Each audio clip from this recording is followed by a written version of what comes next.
नमस्कार, मैं रचना शर्मा। चढ़ती कला MTV देख रहे हैं सभी दर्शकों का स्वागत करती हूं। आप देख रहे हैं टॉप 10 न्यूज। ऑपरेशन सिंदूर के बाद भारत के chief of defence staff general Anil Chauhan ने पहली बार यह आधिकारिक तौर पर स्वीकार किया है कि भारत और पाकिस्तान के बीच 7 मई को हुए सैन्य संघर्ष में भारतीय वायुसेना के कुछ लड़ाकू विमान भी गिराए गए थे। हालांकि उन्होंने यह नहीं बताया कि कुल कितने फाइटर जेट्स भारत ने खोए हैं। जनरल चौहान बोले कि असल मुद्दा यह नहीं कि जेट गिरे, बल्कि यह है कि वे क्यों गिरे, कौन सी रणनीतिक गलतियां हुई, यह ज्यादा जरूरी है। संख्या मायने नहीं रखती। उन्होंने कहा कि भारत ने इन नुकसानों से सीख ली है कि जो गलती हुई उसे तुरंत सुधारा गया। हमने अपनी रणनीति में सुधार किया और 2 दिन के भीतर फिर से विमानों को उड़ाया और लंबी दूरी के लक्ष्यों पर हमला किया। पाकिस्तानी प्रधानमंत्री शहबाज शरीफ ने दावा किया था कि उसके वायुसेना ने संघर्ष की पहली रात भारत के 6 फाइटर जेट मार गिराए, जिसमें 3 फ्रांसीसी राफेल जेट्स पे थे। लेकिन जनरल चौहान ने इस दावे को पूरी तरह से गलत और बेबुनियाद बताया। केंद्रीय गृह मंत्री अमित शाह ने पश्चिम बंगाल दौरे पर तृणमूल कांग्रेस और मुख्यमंत्री ममता बनर्जी पर जमकर निशाना साधा। भाजपा कार्यकर्ताओं की बैठक को संबोधित करते हुए अमित शाह ने ऑपरेशन सिंदूर पर टिप्पणी को लेकर ममता और उनकी सरकार को जमकर घेरा। उन्होंने कहा कि पहलगाम आतंकी हमले पर ममता ने चुप्पी साध ली है। जब भारतीय सेना उस हमले का बदला लिया तो ममता और उसके नेताओं ने फर्जी टिप्पणियां कर ऑपरेशन सिंदूर का अपमान किया। बंगाल की जनता को ममता बनर्जी को सिंदूर की ताकत दिखानी चाहिए। उन्होंने कहा कि हमें पश्चिम बंगाल में भाजपा की सरकार बनानी है, घुसपैठ रोकनी है, भ्रष्टाचार रोकना है, हिंदुओं का पलायन रोकना है। गृह मंत्री अमित शाह ने कहा कि दीदी मेरी बात सुनिए, अब आपका समय खत्म हो गया। 2026 में भाजपा सरकार बनाएगी।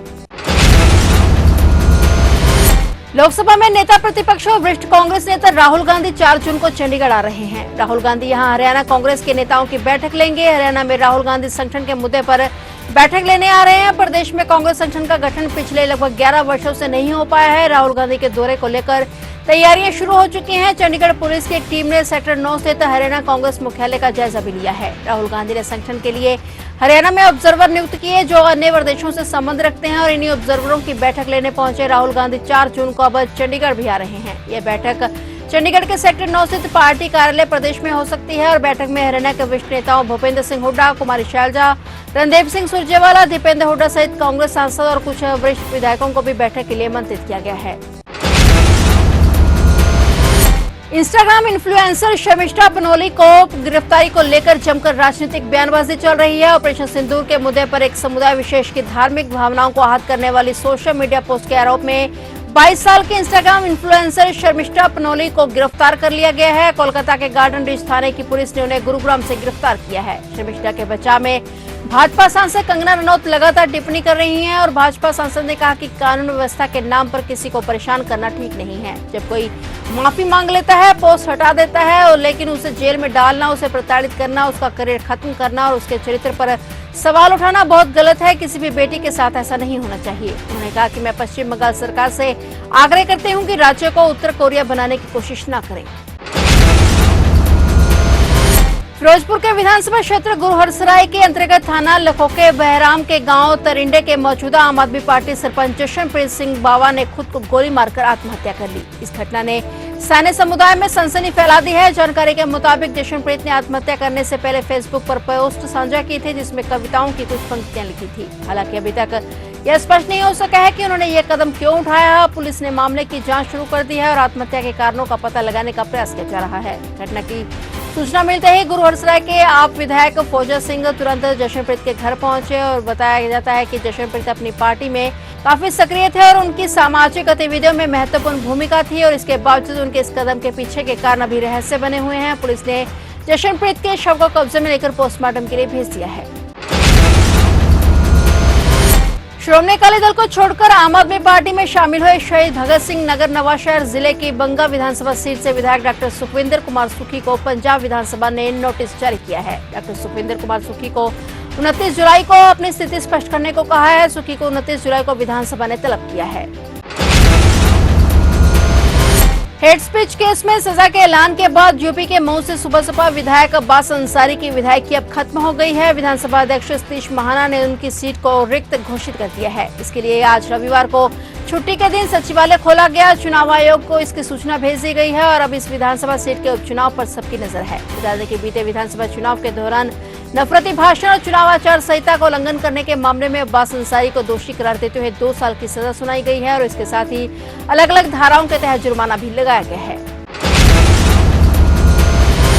11वें अंतर्राष्ट्रीय योग दिवस का राज्य स्तरीय समारोह 21 जून को कुरुक्षेत्र के ब्रह्म सरोवर में आयोजित किया जाएगा। इस कार्यक्रम में मुख्यमंत्री नायब सिंह सैनी, योग गुरु बाबा रामदेव और अन्य गणमान्य व्यक्ति भाग लेंगे। इस अवसर पर प्रधानमंत्री नरेंद्र मोदी का संबोधन भी होगा और इस कार्यक्रम में राज्य स्तर पर 1 लाख से अधिक लोगों और हरियाणा में भर में जिला और ब्लॉक स्तर पर 10 लाख से अधिक व्यक्तियों के भाग लेने की उम्मीद है। इसके अलावा उसी दिन मुख्यमंत्री द्वारा श्री कृष्ण आयुष विश्वविद्यालय कुरुक्षेत्र में मेडिटेशन सेंटर की आधारशिला भी रखी जाएगी। आयुष विभाग की सक्रिय भागीदारी ने राज्य ने पहले ही महत्वपूर्ण कदम उठा लिए हैं और योग दिवस को मनाने के लिए तैयारियां जोरों पर हैं। योग गुरु बाबा रामदेव ने इस कार्यक्रम की जानकारी साझा की है।